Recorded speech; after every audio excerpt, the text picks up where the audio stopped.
Leitores, bem-vindos a mais um episódio no canal Leitor 42. Essa semana vamos falar sobre Piteco. Antes de rodar a vinheta, não esquece, já deixa aquele like, se inscreve no canal e ativa aquele sininho para receber as notificações.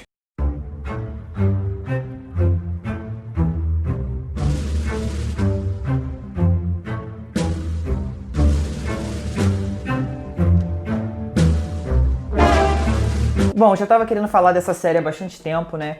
Essa série que é a Graphic MSP. MSP, no caso, significa Maurício de Souza Produções, né? Se eu não me engano. Todas elas são graphic novels, né? Como o nome também já diz. Eu não sei se eu posso chamar de coleção Turma da Mônica, porque eu não sei se a Turma da Mônica são todos os personagens do Maurício, ou se ela inclui só a galera ali do bairro do Limoeiro. Eu não sei se o Piteco, Horácio, o Papacapim fazem parte da Turma da Mônica. Vocês entendem, né? Que essa coleção é sobre todos os personagens do Maurício em geral. Eu comecei com o Piteco por duas razões. A primeira é que pediram lá na live. Eu tava mostrando, eu comprei recentemente mais algumas revistas.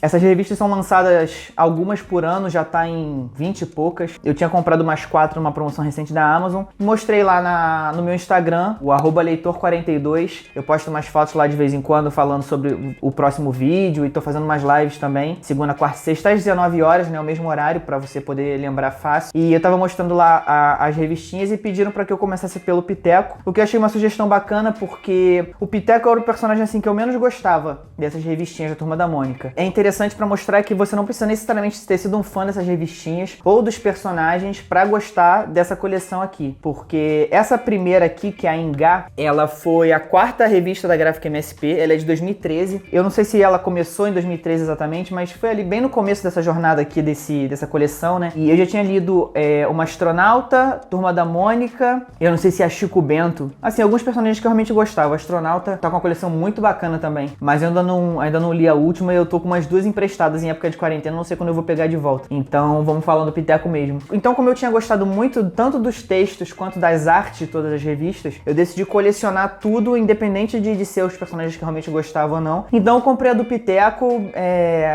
baseado na qualidade que eu tinha visto nas revistas anteriores. E eu não me arrependi. Essa primeira revista aqui, ela foi escrita pelo Chico, que é um paraibano. Eu não conheço outras obras dele. Tem uma pequena biografia aqui no final da revista, de onde eu tirei essa informação. E a tribo de Lém, que é a tribo do Piteco, ela se encontra na Paraíba. Pelo menos nessa revista. Os símbolos que são usados como recurso de roteiro na revista, eu já vou explicar a sinopse, esses símbolos existem de verdade e eles estão na Pedra do Ingá, que ela se encontra na cidade de Ingá, na Paraíba, e é um patrimônio histórico-cultural do nosso país, né? Então, na HQ em si, os símbolos eles se encontram no leito de um rio, e esse rio seca e revela esses símbolos que foram colocados ali justamente para quando o rio secasse, esses símbolos levassem o povo deles a uma outra terra que pudesse permitir que eles continuassem vivendo com essa cultura muito focada no plantio, pelo que eles falam ali. Embora tenha alguma caça, o próprio Piteco é um caçador da tribo, dá a entender que a tribo deles é mais focada nessa parte de colheita e tudo. Então eles vivem na beira do rio. O rio seca e eles têm que encontrar uma nova terra mais propícia à cultura deles. Além disso, um outro fator bastante brasileiro da revista também, que eu não sei se as revistinhas, porque como eu falei, eu não era muito fã, então eu não sei se as revistinhas traziam essa coisa de Brasil para as histórias, ou se a história podia se passar em qualquer lugar do mundo. Eu realmente não lembro desses detalhes. Mas uma outra coisa bem brasileira também é que aparecem várias criaturas do nosso folclore. Na verdade, o que acontece? Quando o rio seca, a xamã do grupo, que é a Tuga, se você leu pelo menos um pouquinho de Piteco, você sabe que é ela que é a personagem feminina principal das historinhas, né? Que é apaixonada pelo Piteco. Basicamente, todo o quadrinho do Piteco infantil, digamos assim, a Tuga era apaixonada pelo Piteco e o Piteco não queria nada com ela. Todas as histórias eram só isso. E aqui nesse quadrinho, obviamente, é uma pegada bem mais adulta, bem mais profunda, né? Aliás, se você, de repente, tem um filho pequeno e tá pensando em dar essas revistas pra ele, eu recomendo que você leia antes de dar pra uma criança. Não tem nada muito pesado, mas o tom das histórias varia. A Turma da Mônica, por exemplo, é bem mais levinho. Eu já dei pra crianças de presente. Essa aqui eu não sei se eu daria pra uma criança muito pequena. Eu recomendo realmente que você leia antes. Na véspera da partida deles, em busca de outras terras, a Tuga é sequestrada por uma outra aldeia, dos Homens Tigre, que tá até aqui na capa, né? Que também não são personagens originais dessa história, são criações clássicas do Maurício. A Tuga é levada por eles, então na manhã seguinte, quando a tribo parte, o Piteco e o Beleléu, que é o seu amigo, eles vão atrás dos captores da Tuga enquanto a tribo segue em busca dessa terra, guiada pelos símbolos do Ingá. E aí no caminho, o Piteco e o Beleléu, eles se metem em altas confusões, né, como eu gosto de falar aqui, e eles encontram alguns personagens do nosso folclore. A revista é toda em aquarela, é linda também, além do o roteiro é muito bacana, e o visual da revista é muito diferente do visual tradicional das revistinhas do Maurício de Souza, né? Eu gostei muito desse visual de aquarela, assim, combinou com toda a pegada mais etérea de quando eles encontram os personagens folclóricos e tudo. Eles existem mesmo, não são visões, nem nada assim que eu, por exemplo, que eu comento no São Jorge, que pode não ser real. Aqueles claramente são reais, eles interagem fisicamente com os seres humanos. Tem essa pegada bastante mística e eu achei que a aquarela combinou bastante com essa questão do roteiro. Eu vou tentar mostrar uma página aqui pra vocês que eu acho bacana, ela tá bem colorida. Quando eles encontram algumas criaturas da floresta, eles têm esse visual, tá vendo? A aquarela combinou bastante nesse sentido. Então é isso, assim, eles vão nessa aventura de resgatar a Tuga e encontrar uma nova aldeia. Eu não quero entregar muito mais do que isso, porque, como vocês podem ver, a revista é bem fininha, então, assim, se eu contar mais da história, eu vou acabar contando a história toda. E eu já vou ter que contar um pouquinho do final pra poder falar com vocês da Piteco Fogo, que é a segunda revistinha dele, é a 23ª da coleção, se eu não me engano, tá escrito aqui dentro. Também não é uma informação que eu decorei, tá aqui. Ela foi escrita pelo Eduardo Ferigato, não é do Chico. Pelas que eu li, eu já li várias da Turma da Mônica, várias do Astronauta. É a primeira continuação que muda o autor. Eu não sei se o Chico realmente não tinha interesse de continuar. Tem uma recomendação do próprio Chico aqui no verso da segunda, então acredito que ele tenha aprovado a qualidade dessa revista, pelo menos. E essa aqui é de 2019, eu não sei se eu já falei isso. O Eduardo Ferigato, uma curiosidade, eu também não conhecia o trabalho dele. É bem legal até, né? Essa coleção toda aqui são de autores nacionais, obviamente. Alguns deles são premiadíssimos, alguns eu já tinha lido. O Danilo Beirute, que escreveu Astronauta, por exemplo, eu devo ter falado isso no vídeo do São Jorge, ele é o autor do quadrinho do São Jorge, que eu já comentei aqui no canal. Mas é legal porque eu tô realmente conhecendo uns quadrinistas muito bons nacionais com essa coleção. E o Eduardo Ferigato, ele é responsável, ele é um dos criadores, na verdade, da Feira da Fruta em Quadrinhos, aquele meme nacional da dublagem, que eles pegaram a série do Adam West e fizeram aquela dublagem super zoeira ali com Coringa e tudo. Eu sou um palhaço! Existe uma quadrinização dessa brincadeira e um dos criadores é o Eduardo Ferigato, que é o autor dessa revista aqui. Então, assim, eu nunca li, mas já fiquei com vontade de comprar, fica essa curiosidade aí pra vocês. Essa revista Fogo, ela se passa muitos anos depois da primeira, dá a entender que é uma continuação, porque na primeira revista, do Ingá, dá a entender que a Tuga possa estar grávida, e aqui nessa revista Fogo, o Piteco e ela têm uma filha. Então realmente, embora isso não seja muito referenciado, dá a entender que é sim uma continuação, é perfeitamente plausível você ler como o primeiro e segundo volume. Só que a filha dele não tem uma idade definida na revista, então vamos supor que ela tem ali cerca de uns 15 anos, ela é uma jovem, né? De adolescente a jovem adulta, entre 15 e 20 anos. Ele tá tentando ensinar ela a caçar e eles estão tendo um atrito, porque ele sempre foi um caçador solitário e tal. Então, trabalha essa relação do Piteco como homem de família, que pelo que eu li aqui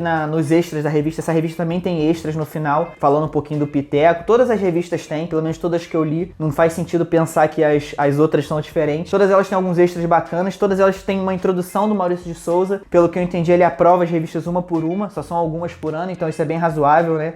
Não é um trabalho tão absurdo assim ele aprovar todas elas. Então essa coisa do Piteco ser um pai de família nunca foi trabalhada. Tiveram duas revistas, duas histórias do Piteco em que ele se casa com a Tuga, mas as duas foram sonhos dela, isso tá escrito aqui no final dos extras. Uma delas tá na íntegra na revista, ela tem 4 páginas, então é bem tranquilo de botar aqui na íntegra. Então não teve esse desenvolvimento verdadeiro dele, né? Os traços dessa revista aqui, comentando em relação ao desenho, as cores não são do Eduardo, mas o roteiro e o traço são dele. As cores são de outro colorista que me falhou o nome dele agora. Os traços da revista são bem mais limpos, não tem aquela aquarela do primeiro volume, né? É uma coisa assim um pouquinho mais definida, digamos assim.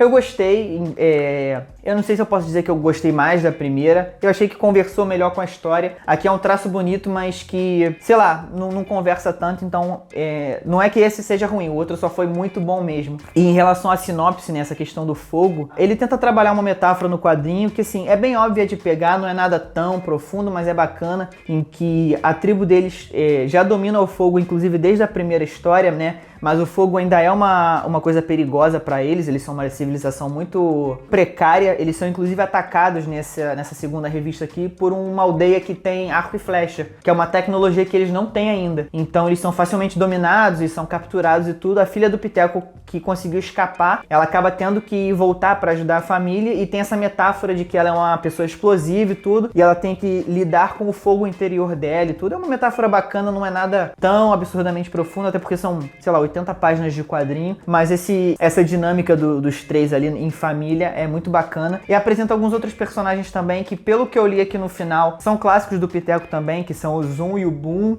Tem a Ogra também nos dois quadrinhos, que é a guerreira principal, que é uma grandona lá, a guerreira das histórias do Piteco. Como eu falei, eu realmente não era fã, então esse Zoom e Boom eu nem conheço, mas se você de repente curte mais o Piteco, vai ter mais essa questão aí pra você gostar do quadrinho também. Eles não precisam ser lidos em seguida, né? Eu já tinha lido a primeira lá em 2014, sei lá, quando eu comprei a primeira. Essa segunda aqui eu acabei de comprar tem, sei lá, uns 15 dias. Eu mostrei lá no Instagram, na live. Mas eu reli a primeira pra poder comentar com a cabeça um pouquinho mais fresca pra vocês. Então, eu li as duas num dia. Pra ver com cuidado, assim. As duas são visualmente bem impactantes, né? A primeira, principalmente, eu não quero tirar o mérito da segunda, mas quando você lê seguidamente, assim, a primeira realmente é muito marcante visualmente. Mas mesmo você parando pra ler com bastante cuidado e apreciando o visual, dá pra ler as duas num dia só.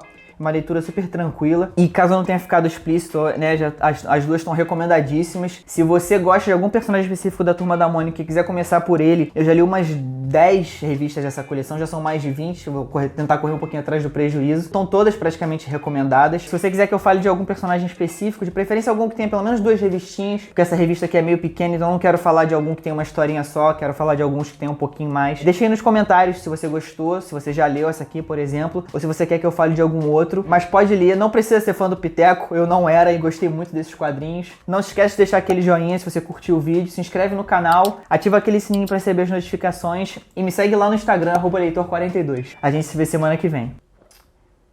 Caraca, perdi agora totalmente o...